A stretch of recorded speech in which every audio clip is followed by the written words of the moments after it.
Yo me empecé a preparar para eso pues desde hace muchos años, como lo cuento en el libro, y por una pregunta que me hice, porque una vez visité Estados Unidos de joven, bueno, de muy chico, casi de 10 años. En ese tiempo se iba a Disneylandia, pero en coche, no ibas en avión. Entonces hice todo el viaje. Cuando pasé de México a Estados Unidos y luego recorrí Estados Unidos para llegar a California, la impresión que tuve fue enorme de la diferencia de ingreso y en muchos sentidos, sobre todo en riqueza, ¿no? Y desde aquel tiempo me quedé con la idea principal, como una pregunta recurrente, de por qué esa diferencia o qué podríamos hacer para que no se dé esa diferencia o para que nos acerquemos lo más posible a los mejores niveles que hay en Estados Unidos. Esa ha sido mi pregunta, si tú me dices mi pregunta cada 2, 3 días, ¿no? ¿Qué tengo que hacer para cerrar la brecha? Entonces, eso me ha conducido como idea esencial al punto en el que estoy hoy, 42 años después. Y todo el tiempo prepararte, ser humilde y modesto y tratar de entender cómo puedes resolver las cosas. Aprendes mucho en cada ocasión. Por eso estoy aquí, por aquella pregunta original, de decir, bueno, ¿qué podemos hacer para que nuestro país tenga niveles de bienestar muy superiores a los que tiene y tenga más fortaleza? Pues todo, bien Estados Unidos un nivel de vida más alto, bien Estados Unidos mejores infraestructuras, bien Estados Unidos un nivel de vida muy superior al de México. Entonces yo me formé en una familia, y ahí lo cuento, en donde siempre ha habido una gran admiración por la civilización mexicana.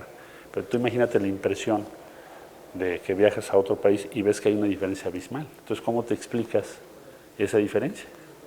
¿Cómo lo resuelves? Tienes que resolverlo. O sea, no tenemos por qué permitir que nuestro país siga teniendo 40 y tantos % de pobreza. ¿Por qué? Es casi yo te diría, es una irregularidad, ¿no? Es decir, somos un país que exporta, es el principal socio de Estados Unidos. ¿Por qué tenemos el 40 y tantos % de pobreza? Digo ahí en el libro, necesitamos trabajar todos los días para hacer crecer la clase media, expandir la clase media. Quien hoy es pobre, que tiene incertidumbre en su alimentación, en su vivienda y en su salud, se lo tienes que resolver, le tienes que dar la posibilidad que por su trabajo ascienda a la clase media. Es lo que tiene que hacer México, como lo hizo Estados Unidos, lo hizo Europa, en fin, otros países del mundo. O sea, no tenemos por qué permitir que la mayor parte de nuestro país esté así. Es lo que ha tratado de hacer el presidente López Obrador con éxito. Ha subido el salario mínimo, ha hecho una gran inversión social, se está haciendo un gran esfuerzo en salud, en educación. Entonces, por eso digo, la cuarta transformación 2.0, pues es lo que sigue. Lo que tienes que seguir el siguiente piso para lograr ese objetivo. Entonces, ¿nos vamos a parecer a Estados Unidos en algunos temas? En cuanto a la clase media, sí, y a Europa también. El objetivo de escribir este libro es, con toda transparencia, plantear qué pienso, de dónde vengo, quién soy, por qué quiero ser candidato a la presidencia y qué pienso que puede ser el camino de México. Por eso puse ese título. No es habitual en México que los que participamos en un momento publiquemos lo que pensamos escrito por nosotros. Hay libros sobre nosotros, hay libros de programas, pero no escrito por ti. Yo lo hice en un ejercicio primero de transparencia, de decir, bueno, esto es lo que yo soy y esto es lo que yo propongo, es lo que sé hacer. En 42 años, pues que empecé trabajando en un sismo 85 en la Ciudad de México, y lo más reciente, pues traer las vacunas a México. Esa ha sido mi vida, resolver adversidades y complejidades, y por eso me atrevo a pensar y a proponerme, ahora que va a ser la encuesta de Morena a fin de año, para participar en ese proceso. Tú me preguntarás, bueno, ¿y usted por qué quiere, no? ¿En base a qué? Bueno, pues ahí está la respuesta. Para eso es el libro. Yo diría, y lo explico ahí, Manuel siempre fue un hombre con mucha integridad política. Lo que aprendí con él fue eso. Y por el otro lado, la reflexión sobre las diferentes medidas que se pueden tomar para buscar que el país tenga un sistema lo más incluyente que se pueda y las bases de la estabilidad del país. Yo he planteado que haya una separación del cargo, recordando, haciendo una remembranza de cuando yo fui candidato allá en la Ciudad de México, en el Distrito Federal, en el año 2005. Yo era secretario de Desarrollo Social y en el momento que manifesté que quería yo participar, renuncié al cargo. ¿Por qué pienso que hay que separarnos del cargo antes de la encuesta? Para que haya condiciones iguales. Porque por razón estructural hay una muy diferente situación en función de los cargos que cada quien ocupamos. Entonces, por eso estoy proponiendo la separación del cargo. Morena tiene que resolver esto. Eso se le dio al presidente de Morena en diciembre por escrito. Entonces, ya contestó que va a convocarnos próximamente, no sabemos cuándo, para resolver ese tema, que es separación del cargo. La encuesta yo planteo que sea una sola pregunta, si no va a ser muy compleja la interpretación y polémica. Una sola pregunta, es quién quieres que sea y punto, es casi una boleta.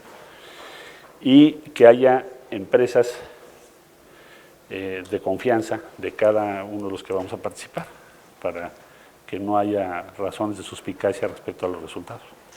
Bueno, me han preguntado eso. Yo estoy participando en Morena y no tengo hoy la expectativa o la idea de irme por otro partido. O sea, yo soy parte del proyecto de Morena, entonces no tendría por qué hacerlo. Pues lo trato en el libro. En el libro lo que digo es, se hizo una licitación internacional. La ganó ICA, que había construido, si no mal recuerdo, 8 líneas del metro.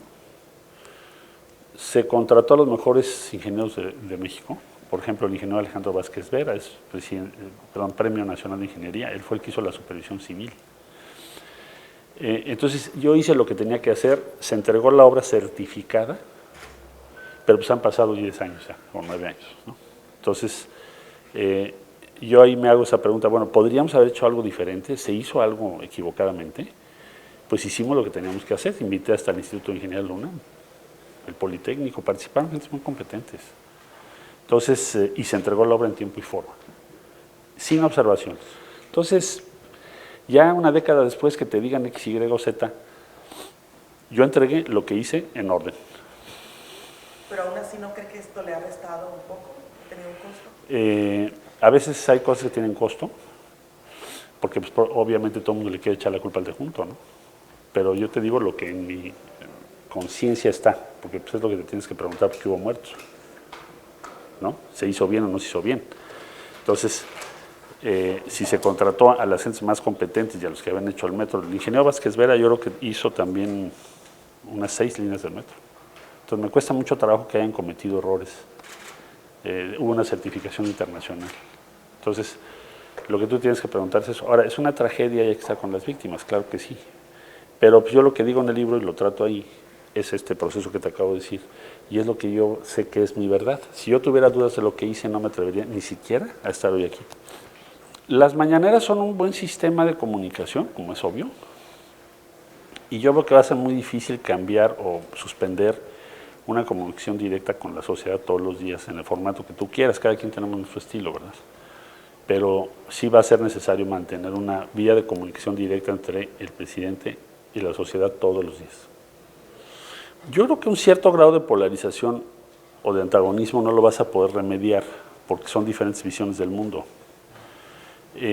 Lo que tenemos que buscar, ahora que vemos los años siguientes, es que haya más áreas de acuerdo sustantivo, por ejemplo, seguridad u otros, y buscar que haya una confluencia de puntos de vista. Yo creo que eso es importante, pero el que haya posiciones distintas y un cierto antagonismo político, pues es la era en la que vivimos, eso no creo que lo puedas cambiar. Lo que puedes hacer es tratar de sumar el mayor número de voluntades posibles a lo que tú estás planteando. Es buena, hemos estado trabajando en muchos temas, la mesa de Otay, la planta de tratamiento de Tijuana con San Diego, el tema del gas. Tenemos una buena relación, una relación productiva y útil.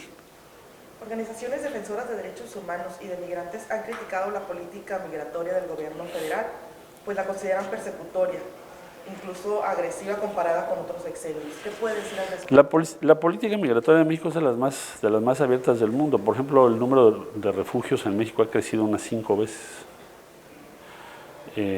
si lo comparas con años anteriores. Es decir, México es uno de los países que más refugio y asilo da. O sea, no creo que tenga fundamento ese argumento. En términos objetivos, México en todo el continente americano es el país más abierto a refugio y asilo. Y los números te lo demuestran. Más o menos 5 veces ha crecido. Entonces, no veo en qué fundamentan ese argumento. Pues quizá que antes no veíamos estas detenciones de migrantes centroamericanos. Bueno, son rescates y han sido menos que en otros años. La frontera tiene una gran posibilidad. De hecho, tenemos un programa que se llama Frontera Siglo XXI. Entonces, con frecuencia estamos en estos temas de la frontera. El presidente López Obrador ha ordenado una inversión que no se había hecho en muchos años. La frontera norte tiene ventajas ahora enormes. Por ejemplo, el IVA es mucho menor que en el resto del país. El impuesto sobre la renta es mucho menor que en el resto del país. Lo que pagamos allá en el centro es mucho más caro que aquí, digamos, el impuesto. Los vehículos que recién se regularizan, pues también es una ayuda para la gente que está principalmente en la zona de la frontera. Y entonces, ¿ahora qué necesitamos hacer? ¿Cuál sería el siguiente paso? Entonces, el siguiente paso es aumentar la inversión en infraestructura, principalmente, y en infraestructura, en energía, para poder recibir el flujo de inversión que esperamos o sabemos va a llegar a México. También hay que hacer inversiones para aumentar la infraestructura de salud, educación, infraestructura vial. Hay mucho atraso en la infraestructura local. Tenemos que invertir en eso. Pues decirles que Tijuana es una de las ciudades que más posibilidades le veo yo en todo el país de tener un gran éxito en los próximos años, por todo lo que han hecho. Tijuana ha hecho cosas maravillosas. No solo, a veces no estamos conscientes de todo lo que se produce en Tijuana. Tijuana es una base productiva estratégica, incluso para cosas muy avanzadas en medicina, en tecnología, etc. Entonces, es una ciudad exitosa y es una ciudad que debemos trabajar de cerca para que siga adelante.